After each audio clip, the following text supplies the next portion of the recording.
వినాయక చవితి నాడు ప్రీతి యోగం, లక్ష్మీనారాయణ యోగంతో పాటు పలు శుభాలు కలుగుతున్నాయి. ఈ 3 రాసుల వారికి డబ్బు, ఉద్యోగాలు ఇంకా మరెన్నో లాభాలు కలుగుతున్నాయి. ఆ లాభాలు ఏంటి, ఆ 3 రాసులు ఏంటో ఇప్పుడు మనం తెలుసుకుందాం. భాద్రపద మాసం శుక్లపక్ష చవితి నాడు వినాయక చవితిని జరుపుకుంటాము. ఈ సంవత్సరం వినాయక చవితి ఆగస్టు 27 వచ్చింది కనుక వినాయక చవితి నాడు ప్రీతి యోగం, సర్వార్థ సిద్ధి యోగం, రవి యోగం, ఇంద్ర బ్రహ్మ యోగం ఏర్పడ్డాయి. అదే విధంగా లక్ష్మీనారాయణ యోగం కూడా ఏర్పడుతోంది. మహాశని యోగం కూడా ఈ రోజే ఏర్పడడం అనేది విశేషం. ప్రతి ఏటా భాద్రపద మాసం శుక్లపక్ష చవితి నాడు వినాయక చవితిని జరుపుకుంటాము. ఈ సంవత్సరం వినాయక చవితి 27 వచ్చింది కనుక వినాయక చవితి నాడు ప్రీతి యోగం, సర్వార్థ సిద్ధి యోగం, రవి యోగం, ఇంద్ర బ్రహ్మ యోగం ఏర్పడతాయి. అదే విధంగా లక్ష్మీనారాయణ యోగం కూడా ఏర్పడుతుంది. మహాశని యోగం కూడా ఈ రోజే ఏర్పడడం విశేషమని చెప్పవచ్చు. ఇది కొన్ని రాసుల వారికి శుభ ఫలితాలు తీసుకుని వస్తున్నాయి. మరి ఈ రాసుల్లో మీ రాశి కూడా ఉందేమో ఇప్పుడే చూడండి. మొదటిగా తులారాశి. తులారాశి వారికి వినాయక చవితి నాడు భారీగా లాభాలు కనిపిస్తున్నాయి. కొత్త అవకాశాలు వెతుక్కుంటూ వస్తూ ఉన్నాయి. వినాయకుని అనుగ్రహంతో వ్యాపారంలో ఎక్కువ లాభాలు కనిపిస్తున్నాయి.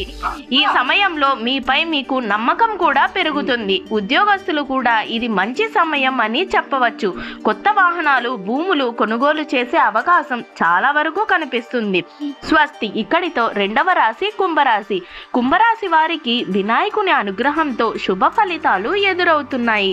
కుంభరాశి వారు వ్యాపారంలో ఎక్కువ లాభాలు పొందుతారు. విదేశాలకు వెళ్ళాలనే వారికి కూడా ఇది మంచి సమయం అని చెప్పవచ్చు. పరీక్షలకు సిద్ధమవుతున్న విద్యార్థులు కలిసి వస్తుంది అని చెప్పవచ్చు. ప్రేమ జీవితం మధురంగా మారుతుంది. పని ప్రదేశంలో కూడా మీకు చాలా బాగుంటుంది అని చెబుతున్నారు. 3వది చివరిగా మకర రాశి. ఈ రాశి వారికి కొత్త ఉద్యోగం వస్తుంది అని చెప్పవచ్చు. వినాయక చవితి వల్ల శుభయోగాలు మకర రాశి వారి ఆదాయాన్ని పెంచుతూ కనిపిస్తున్నాయి. ఈ సమయంలో ఈ రాశి వారు ఆర్థిక పరంగా సంతోషంగా ఉంటారు. కుటుంబ సమేతంగా ప్రయాణాలు చేస్తారు. విద్యార్థులకు కోరుకున్న చోట అడ్మిషన్లు కనిపిస్తున్నాయి. స్వస్తి. ఇక్కడితో 3 రాశులు ఈ వినాయక చవితి వల్ల చాలా మంచిగా కనిపిస్తున్నాయి అని చెప్పవచ్చు. ఏ రాశులకి ఎలా ఉంది, ఏంటి, వినాయక చవితి వల్ల లాభాలు కలుగుతున్నాయని చూశారు కదా. మరి ఎలా అనిపించింది ఏంటి కామెంట్ చేయండి. ఇలాంటి ఇంట్రెస్టింగ్ వీడియోల కోసం, ఇన్ఫర్మేటివ్ వీడియోల కోసం ఇప్పుడే నా ఛానల్ని సబ్స్క్రైబ్ చేసుకుని వాచ్ చేస్తూ ఉండండి. రేపు ఇంకొక ఇంట్రెస్టింగ్ వీడియోతో మళ్ళీ కలుసుకుందాం. Thank you for watching Teju epic book. Please subscribe.